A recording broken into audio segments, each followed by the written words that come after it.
आपने हरित प्रदेश या फिर हरित जिले का जरूर कहीं ना कहीं बोर्ड देखा होगा, लेकिन एक्चुअल में अगर यहां पर आइए तो आपको ये रियलाइज होगा, ये आपको पता लगेगा कि वो दरअसल होता क्या है। क्योंकि एक वक्त पर इसे ग्रीनेस्ट कैपिटल ऑफ वर्ल्ड कहा जाता था। तो इस हरे रंग में जब राजनीति मिलती है तब उसका स्वाद कैसा होता है, वो रंग कैसा चढ़ता है, यही जानने की कोशिश करेंगे। आज हम गांधीनगर में मौजूद है गुजरात की जनता के बीच, मेरा देश मेरा प्रधानमंत्री लेकर। काफी हाई प्रोफाइल सीट इसे माना जाता है, बीजेपी का गढ़ कहा जाता है। लाल कृष्ण आडवाणी यहां से पीएम है, यहां से एमपी है। लेकिन उसके अलावा इस वक्त क्या राजनीति की बयार है, कांग्रेस इस वक्त किस स्थिति में है, आप भी यहां पर एक फैक्टर नजर आ रहा है। तो समीकरण क्या है गांधीनगर का, कैसी राजनीतिक बयार है इस वक्त, तो यहां के लोग क्या सोचते हैं। अब इस वक्त मैं जो यहां के रिप्रेजेंटेटिव हैं उनसे आपका तारुफ कराना चाहूंगा। निशित व्यास जी कांग्रेस से हमारे बीच मौजूद हैं। कांग्रेस का जाना माना नाम है, गुजरात के लिए, गांधीनगर के लिए इनकी क्या स्ट्रेटजी है ये हम जानने की कोशिश करेंगे। इस वक्त हमारे साथ ऋतुराज मेहता जी मौजूद हैं आम आदमी पार्टी से। ये यहां पर हम आपको बता दें कैंडिडेट भी है, चुनाव लड़ रहे हैं, तो उनकी क्या रणनीति है, राजनीति है, ये हम जानने की कोशिश करेंगे। इस वक्त हमारे पास राकेश शाह जी भी पहुंच चुके हैं, बीजेपी से हैं, और उनसे हम जानेंगे कि उनकी रणनीति गांधीनगर को लेकर के क्या कहती है। राकेश जी सबसे पहले मैं आपके पास आना चाहूंगा, क्योंकि यहां के जो सिटिंग एमपी हैं उनको किसी तारुफ की जरूरत नहीं है, हर कोई जानता है। लेकिन ये विवाद कैसा उठा था, शुरुआत में ये कहा गया था कि नहीं, आडवाणी जी इस बार चुनाव नहीं लड़ना चाहते थे, उन्हें मनाना पड़ा, मोदी ने बनाया, और कहीं ना कहीं गांधीनगर का जो आम लोगों का इशू था वो पीछे रह गया। ऐसा क्यों था? बात वो रुकने की, मनाने की नहीं थी।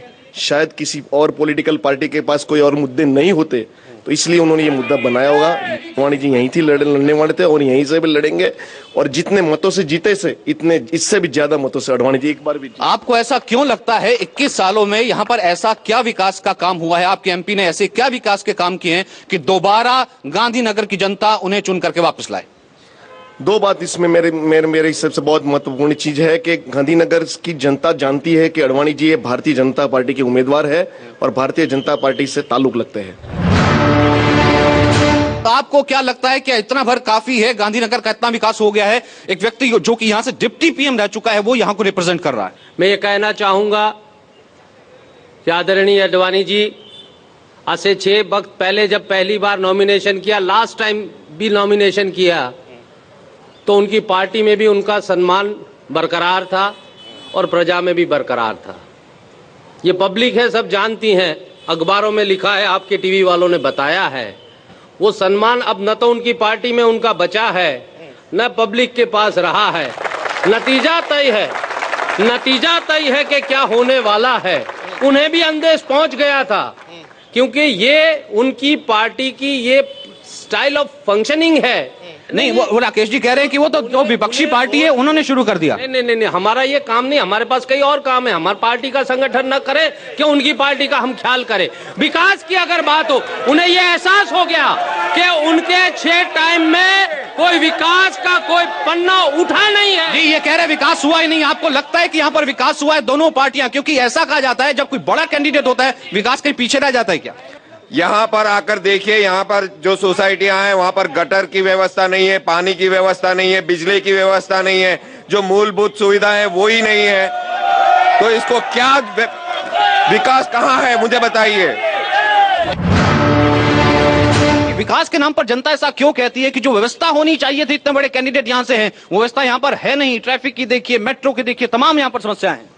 मैं आपसे एक बात स्पष्ट करना चाहता हूँ। आपके कैंडिडेट ने बताया कि गटर पानी, ये आपके कैंडिडेट को पता चला, ये लोकसभा का इलेक्शन, ये कॉर्पोरेशन का इलेक्शन है। पहले बात, वैसे भी उनकी परिस्थिति मैं जानता हूँ, आज भी वो दोनों के बीच में है, उनकी परिस्थिति वही रहेगी। ये जो चुनाव है विकास का चुनाव है, और विकास के चुनाव पर ही लड़ा जा रहा है।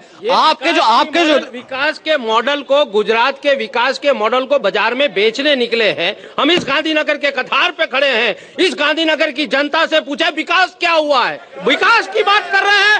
उस गांधीनगर की शालाओं में जो ग्रांटेड शालाएं थी, आज वहाँ शिक्षक नहीं है, वो विकास की बात कर रहे हैं। गांधीनगर के हर सेक्टर में गवर्नमेंट डिस्पेंसरी थी, आज किस हालत में जाके मूवी उठा दो और बताओ इस दुनिया। जी, वो कह रहे हैं कि जो मूलभूत सुविधाएं होनी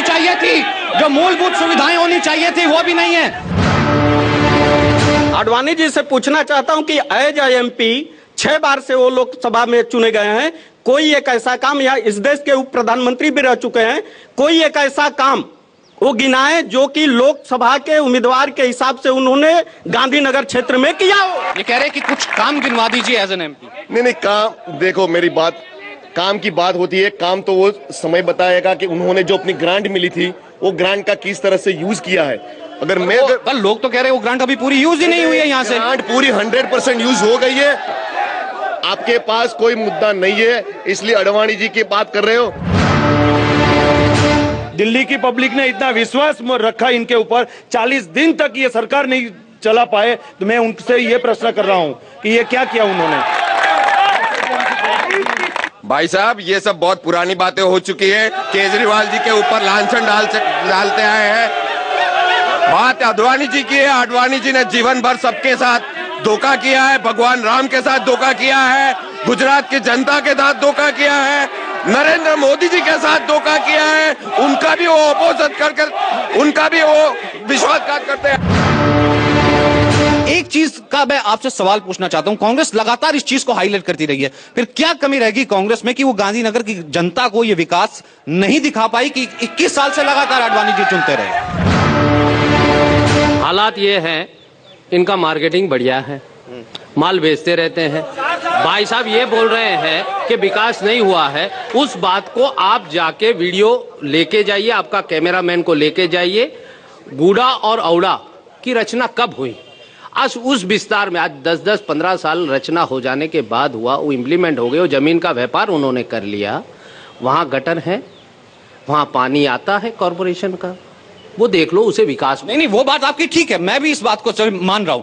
केजरीवाल आए, उन्होंने भी रिकॉर्ड कर लिया, कहा कि गुजरात मॉडल कुछ नहीं है। आपने भी ये जो तमाम बातें वो हाईलाइट करके बता दी कि आप चलिए वहां पर देखिए, कोई वहां पर विकास नहीं हुआ है। जनता कैसे फिर 15 साल से क्यों बिलीव कर रही है? वो देखो, ऐसा है, केलाल जादूगर की माया जाल में जब आदमी फंसता है तो 3 घंटे के शो के बाद वो मेस्मराइज हो जाता है। और एक समर्थक तो आपको मिल ही गया, बार बार दूसरी बार ताली बजी आपके लिए। काफी कुछ ये बार रिजल्ट नतीजे बताएंगे कि उनका ये विकास मॉडल जो गुजरात को बता के उधर बेच रहे हैं, यहाँ विकास हुआ, यानी कि यहाँ काफी कुछ बदलने वाला, नतीजे क्रांतिकारी रहने वाले हैं। कुछ सवाल जनता के, ये बोलिए। एक भी ग्रांटेबल कॉलेज खुले नहीं गुजरात में, और 98 से किसी भी प्रोफेसर की मेन इशू है, मैं इनसे पूछूंगा। आप बोलिए, ये कह रहे हैं देखिए एजुकेशन में संजो, मैं ये भाई साहब ने एजुकेशन की बात कही। जब से बीजेपी ने 13 साल से यहाँ नरेंद्र भाई ने नेतृत्व संभाला है, पहले गुजरात में सिर्फ 4 यूनिवर्सिटी, आज 42 यूनिवर्सिटी हो गई है। अगर आप सोच भी नहीं सकते, ऐसी यूनिवर्सिटी भी बन गई है। यहाँ स्पोर्ट्स यूनिवर्सिटी है या चिल्ड्रन यूनिवर्सिटी है, और बनी है। आप बताइए। कॉरपोरेशन की बात करते हैं, मुश्किल से गांधीनगर कॉरपोरेशन में एक कांग्रेस की सीट आई थी, उनके मेयर भी नरेंद्र मोदी जी से, लाल कृष्ण आडवाणी जी से प्रभावित होकर के भाजपा में आ गए। राहुल गांधी जी और मनमोहन सिंह ने जो वायदा किया था 2009 के चुनाव में कि 100 दिन में मोंघवारी घटेगी, वो आज कितने साल, 5 साल होने आए, मगर अभी तक महंगाई तो ठीक है, महंगाई का 1 रुपया भी नहीं घटा है। ये जो गुजरात मॉडल की बात करते हैं, अक्षरधाम उनके बंगले के सामने जब आतंकवादी आए थे तब आपको पता नहीं चला, और जहाँ नेपाल की बॉर्डर पे आते हैं तब आपको पता चलता है, तो ऐसी मार्केटिंग क्यों? जी, लोगों के सवाल हमने लिए। आप मेरे पास आइए इधर। आपने एक शेर तैयार किया हुआ था, इससे पहले मैं ब्रेक लूं, आप वो शेर हमें पढ़ के सुनाइए। हमें तो अपनी सरकारों ने ही लूटा, विदेशियों में कहाँ दम था, हमारी कश्ती भी यहाँ डूबी क्योंकि नेताओं में पानी कम था। अरे वाह, तो यहाँ पर ये कह रहे हैं कि क्षेत्र का विकास करना पड़ेगा और लोगों के अभी बहुत से सवाल बाकी है। एक छोटे से ब्रेक के लिए रुकते हैं, तुरंत हाजिर होते हैं। आडवाणी 5 साल में 5 बार गुजरात में आए हैं, और ये 5 करोड़ दर साल इनको मिलते हैं, उन्होंने कहाँ खर्च किए उसका तो हिसाब कुछ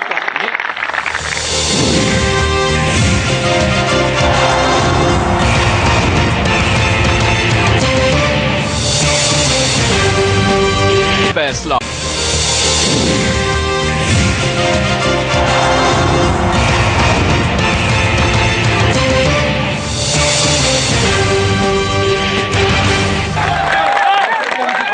आप देख रहे हैं मेरा देश मेरा प्रधानमंत्री। गांधीनगर की जनता के बीच लोगों के हमने काफी सवाल लेने की कोशिश की। जैसा कि मैंने कहा था कि आज शो में कुछ महिलाएं भी हैं, उनके सवाल आप कुछ पूछना चाहती हैं? गटर और पानी की बात है तो आज 20 साल गोता हाउसिंग बसे हुए हो गए। एक दिन भी अगर ये एक गिलास पानी पी के वहाँ का बताए तो वो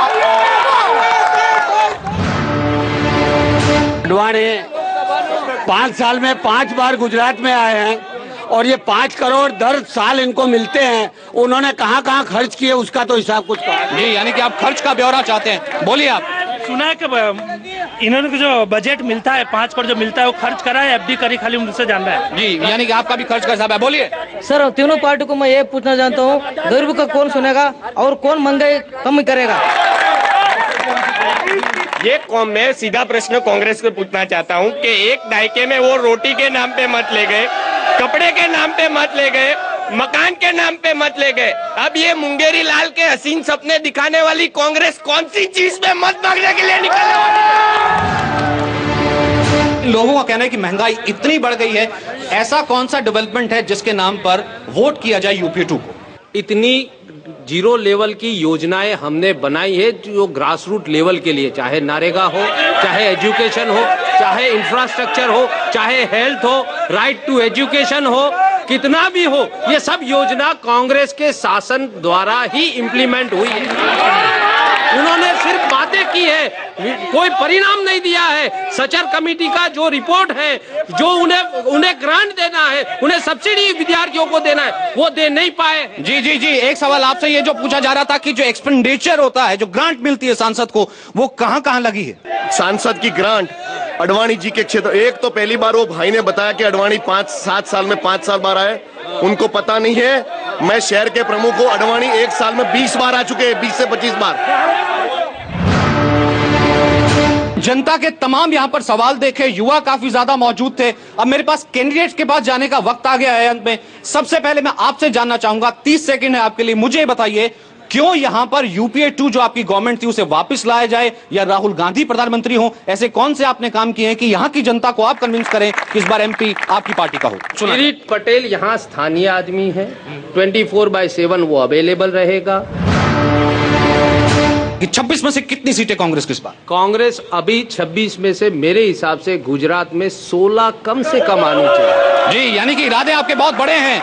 क्यों इस बार दोनों पार्टियों को ना भरोसा करके, एक हैवीवेट कैंडिडेट पे ना भरोसा करके आपको मौका दिया जाए? देखिए, अभी कांग्रेस और भारतीय जनता पार्टी से पूरी प्रजा थक चुकी है। मैं तो एक चीज जानता हूं कि यहाँ कोई भी तीसरी पार्टी आएगी, लोग उसको देने के लिए तैयार हैं, क्योंकि भारतीय जनता पार्टी और कांग्रेस से लोग थक चुके हैं, इनके भ्रष्टाचार। आप अकेले प्रत्याशी हमारे बीच आज मौजूद है गांधीनगर से। आपको लगता है आप लाल कृष्ण आडवाणी और कांग्रेस के जो उम्मीदवार हैं उन्हें हरा देंगे? लाल कृष्ण आडवाणी जी को तो हराने के लिए भारतीय जनता पार्टी ही काफी है। क्यों जनता नरेंद्र मोदी और गांधीनगर से लाल कृष्ण आडवाणी को जिता करके भेजे, और कितनी सीटें आपकी? देखो, मैं गांधीनगर की जनता की इसलिए तारीफ करता हूं कि 6 बार अडवाणी को तो उन्होंने इलेक्ट करके भेज दिए। इसका मतलब उन्होंने अडवाणी जी को सहा है, परखा है। बात रही भारतीय जनता पार्टी की, यूपीए 1 और 2 के 10 साल के कांग्रेस के शासन को देश ने दिखा है। यहाँ जो बात भी नहीं हुए, भ्रष्टाचार, बेकारी, महंगाई, प्रजा त्रस्त है। मैं किसी इंडिविजुअल को नहीं जाना चाहता हूँ। कितनी सीटें? 272 के पार जा रहे हैं आप?